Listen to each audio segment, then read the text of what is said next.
Agora note, o versículo 25 diz que eles mudaram a verdade, e ele fala um pouco aqui sobre a prostituição. Então note que prostituição é você mudar algo que tem um curso natural, mudar para um outro caminho, uma outra linha. Se a gasolina é pura, agora eu coloco querosene, é gasolina adulterada, é uma gasolina que foi prostituída. Se uma mulher ela tem um marido e agora ela resolve ter outro marido e está casada com esse, ela prostituiu-se, ela adulterou, ela mudou aquilo que era o ideal que deveria ser. Então note que esta igreja também, a Bíblia fala sobre isso, nós vamos ver um pouco mais sobre isso. Ela mudou também a verdade de Deus, e o próprio texto diz: eles mudaram a verdade de Deus e transformaram a verdade no que, irmãos? Mentira. E transformar a verdade de Deus em mentira é ou não é uma prostituição? É ou não é adulterar algo que tinha um curso? E foi o que eles fizeram. Agora note que a Bíblia diz que na sua testa havia um nome: Babilônia Grande. A palavra Babilônia, e nós já estudamos aqui, nós vimos aí a grande cidade de Babilônia, que tinha 12 jardins. A cidade de Babilônia, o nome Babilônia vem da raiz Babel. A origem da palavra Babilônia vem da raiz Babel. E a Babel foi uma torre que foi construída depois do dilúvio. Lembra que a Bíblia conta a história do dilúvio e que os homens morreram e se salvou Noé, a arca e os animais? Lembra dessa história? Depois o povo novamente começou. Até o período do dilúvio, um pouco depois do dilúvio, no planeta Terra só se falava uma única língua. Você já imaginou que benção? Não existia o inglês, o português, o francês. Se falava uma única língua até esse período da torre que começou a ser construída. Deveria ser algo maravilhoso. O Mercosul deveria funcionar, que era uma beleza. Agora note que dentro desse aspecto, os homens se levantam e dizem: vamos construir uma torre, e essa torre precisa chegar até o céu, para que se Deus mandar um outro dilúvio, a gente suba na torre e aí está resolvido. Pode mandar chuva e está resolvido. E olha o que aconteceu. Nós estamos indo para a parte final agora. Olha só o que aconteceu. Aconteceu que aparece na testa dessa mulher um nome, e esse nome é Babilônia. A palavra Babilônia vem de raiz Babel e significa confusão, porque a Bíblia diz que quando os homens começaram a construir a torre, Deus olhou do céu e não gostou. E Deus olhou do céu e disse assim: vamos descer e vamos confundir a língua dos homens. E eles pediam tijolo e alguém trazia areia. Eles pediam pedra e a pessoa trazia água. E aí a Bíblia diz que eles começaram a se juntar, cada um que falava a mesma língua, e aí surgiu, rapaz, o português, inglês, francês e tantas outras línguas. E aí cada um foi para um canto aí para viver. Deus separou eles. Estavam causando muito problema. E aí foram separados pela língua. Agora que coisa interessante, né? Então a palavra Babilônia significa confusão. E como nós estamos falando aqui de uma igreja, significa confusão religiosa. Agora note que a Bíblia diz que ela era mãe. A mulher era mãe. E uma pessoa é mãe de filhos. E pode ser meninos e pode ser meninas. E falando aqui de igreja, a Bíblia diz que ela era mãe das meretrizes. Um outro nome para meretriz é o que, irmãos? Prostituta. Tão prostituta como a mãe, as meretrizes. E daqui a uns dias nós vamos estudar sobre elas. Agora olha que interessante. A Bíblia diz assim que ela era mãe das meretrizes. Se nós estamos falando aqui de uma igreja, ela é mãe do que, irmãos? Ela é mãe do quê? Falsas ou verdadeiras? Tem que ser uma igreja falsa. A igreja satanista que existe em São Paulo, em várias capitais hoje, é uma igreja verdadeira ou falsa? Falsa. Porque ela não é uma igreja de Deus. E igrejas, lembra que eu falei que tem igreja que não aceita Deus? É igreja falsa ou verdadeira? Igreja que não aceita Jesus é falsa ou verdadeira? Igreja que não aceita o Espírito Santo é falsa ou verdadeira? Igreja que não aceita a Bíblia é falsa ou verdadeira? Igreja que não quer obedecer os mandamentos de Deus é falsa ou verdadeira? É falsa. Agora olha que interessante. Se ela é mãe de igrejas o quê? Caídas. Agora a Bíblia diz que ela estava bêbada. Um homem bêbado já é feio, sim ou não? E uma mulher bêbada. Hã? É feio ou não é? Alguma vez na sua vida você já tomou todas e chamou o urubu de meu louro? Hã? Às vezes perdeu a razão, acabou tomando demais e perdeu o sentido daquilo que é correto, daquilo que é certo, e fez o que não deveria. Bateu o carro, bateu na mulher, bateu no filho, fez um mau negócio porque estava com álcool na cabeça. Então note que já é feio e é complicado. Agora note que a Bíblia diz que esta igreja estava bêbada, mas estava bêbada com sangue. Você já viu alguém tomar sangue? Olha o que a Bíblia diz no livro de Apocalipse, capítulo 16, sobre esse assunto agora. Estamos dentro de um livro profético, profecias para o tempo do fim. Olha o que a Bíblia diz aí, 16, versículo 6. Porquanto derramaram o que, irmãos? Sangue de quem? E também de quem? Também sangue lhes tem dado a beber, e são dignos disso. Olha para cá.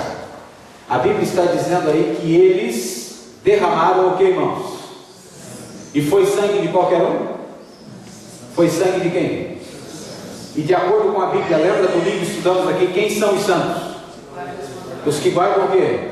Os mandamentos de Deus. Ou seja, ser santo não é aquele que foi canonizado. Se ele foi canonizado e tal, a igreja declarou ele como santo também. Mas ele vai ser santo diante de Deus não pela canonização, mas se ele foi um homem ou uma mulher que guardou os mandamentos. E é isso que a Bíblia diz.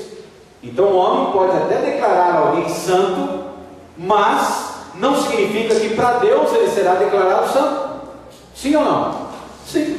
Porque o homem pode até dizer esse é ou esse não é, mas diante de Deus, de acordo com a Bíblia, Apocalipse capítulo 14, versículo 12, para ser declarado santo diante de Deus, tem que guardar os mandamentos que Deus pede. Isso é interessante. Agora note que a Bíblia diz aqui que ela derramou o sangue dos santos, ou seja, cristãos e cristãs que guardavam as leis de Deus. A Bíblia diz aqui que ela também matou os profetas.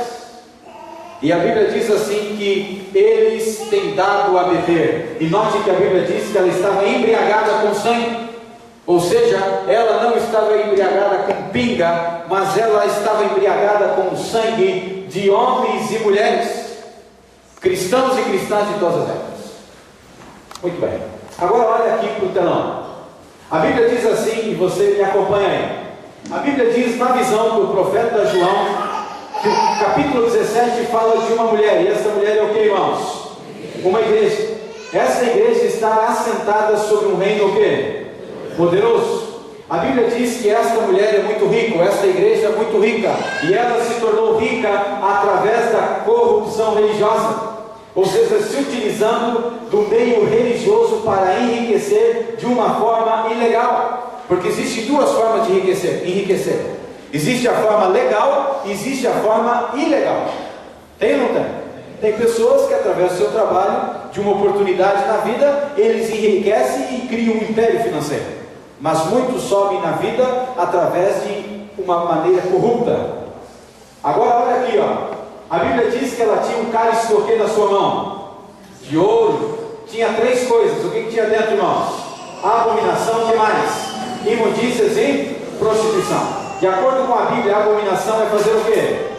Rejeitar o quê? A lei. Imundícia. Prostituição é mudança do que, irmãos? Note que na testa da mulher havia um nome. Que nome era esse? Babilônia. E este nome que aparecia nesta igreja significa confusão o quê? Religiosa. Mãe das meretrizes, ou seja, esta igreja se tornou mãe de igrejas caídas. Igrejas que se corromperam. Agora note que a Bíblia diz que ela estava embriagada com sangue. É uma igreja que cometeu assassinatos. Matou gente inocente, matou cristãos, matou cristãs, matou os profetas. Agora eu te faço uma pergunta. Só olhando para este quadro aí, quantos aqui nesta noite querem fazer parte dessa igreja? Levanta a mão. Assusta ou não assusta? Aí entra uma outra pergunta. Será que o João aí falou de uma igreja que iria existir ou uma igreja que existe? Será que essa igreja existe nos nossos dias? Será que esta igreja, a Bíblia dá o nome dessa igreja? Aqui na Bíblia tem o nome dessa igreja. Será que a Bíblia dá o endereço dessa igreja? Dá. Dá o nome e dá o endereço. Quer saber que igreja é essa? Sim ou não? Eu acho que eu não senti firmeza vocês. Quer saber que igreja é essa? Sim ou não? Sim. Eu acho que vocês estão com medo. Tem gente tremendo de medo. Tem um que fez assim para mim. Tem um que fez assim para mim. Levanta a mão assim, bem alto assim, ó. Em nome de Jesus. Levanta a mão e diga assim: eu. Levanta a mão, rapaz. Eu. Fala eu. Quero saber toda a verdade, nada mais que a verdade sobre Apocalipse 17. Então não falte domingo. Ué, não é assim que a televisão faz, povo? Não é assim que a novela faz? A seguir cenas do próximo capítulo. Vai estar tão bom, né? Mas é assim, né? Mas Deus, o nosso Deus, não nos deixa sermos enganados. A Bíblia diz que Ele nos deu um presente. A Bíblia diz que Ele nos deu um presente chamado Espírito Santo. A Bíblia diz que Ele iria convencer o homem do pecado, da justiça e do juízo. A Bíblia diz que quando o Espírito vier, Ele vai, lembra? Guiar o povo a toda verdade. Você quer ser guiado a toda verdade, sim ou não? Sim. Você quer ser guiado às verdades de Deus? E se a verdade mexer com você? Você está pronto para isso? E se a verdade doer no seu coração, você está pronto para isso? E é uma coisa interessante. É melhor falar a verdade, doa quem doer, do que uma boa mentira. O que você quer? Você quer a verdade ou a mentira? Se você quer a mentira, amigão, você está no lugar errado. Ouviu? Se você quer ouvir um pregador falar mentira, aqui não é o seu lugar. Pode ir embora. Agora, se você quer e tem percebido que aqui a gente tem mostrado na Bíblia, aqui é o seu lugar. Agora, se você quer ouvir ladainha, aqui não é o seu lugar. Agora, quer ouvir a Bíblia, quer ouvir falando da Bíblia e mostrando na Bíblia, aqui é o seu lugar. Agora, e se a verdade mexer com você? E sabe que a verdade já está mexendo com alguns. Tem gente querendo me pegar já aí, sabia? Você vai ver que vai ficar pior ainda. Eu já tive conferência desta que teve gente que quis me bater. Teve uma vez que queria me pegar na saída de um auditório. Eu disse para ele: vamos fazer um trato? Ele disse: que trato, rapaz? Eu falei para ele o seguinte: aguenta 10 conferências aí, 10. No final das 10 você me bate. Ah, é? Sim, aguenta 10. No final das 10, se o que eu estou falando é mentira, me bate. Você pode me bater na cara e na frente do povo. Eu vou chamar você me senta ali. Rapaz, eu posso fazer isso mesmo? Claro que pode. Você já me viu mentir aqui? Você está mentindo umas coisas. Eu falei: mas estou mostrando na Bíblia? Tá, mas eu não estou encarando como verdade. Aguenta 10. Topa o desafio? Ele disse: topa. Daqui 10 conferências você vai me bater. E sabe o que aconteceu? Daqui uns dias eu conto. Agora, se a verdade mexer com você, você está pronto para isso? Agora, em nome de Jesus Cristo, Ele nos deu um presente especial, que é o Santo Espírito. E Ele está aqui esta noite conosco. E eu te convido a ficar em pé para louvarmos o nome do Senhor. Na noite de domingo, nós vamos concluir este assunto. Vou mostrar para você o nome desta igreja na Bíblia, o endereço dela na Bíblia, e vou também fazer uso de um documento na noite de domingo para provar o que eu estou falando. Então faça planos de voltar, não se assuste com o assunto. As verdades de Deus estudadas a cada noite é para abrir o meu olho e também os seus olhos, ok? Então curve sua cabeça e vamos orar. Pai Celestial, oramos a Ti em nome de Jesus, agradecidos pela noite que tivemos do estudo da Tua Palavra. Leva-nos de volta aos nossos lares, na segurança e proteção dos anjos, e dá-nos um restante de semana abençoado, e traz-nos de volta na noite de domingo, para concluirmos, meu Deus, este assunto, e para que os nossos olhos sejam abertos, e não venhamos a ser enganados nesta terra. Nas Tuas mãos nos entregamos, agradecidos em nome de Jesus. Amém.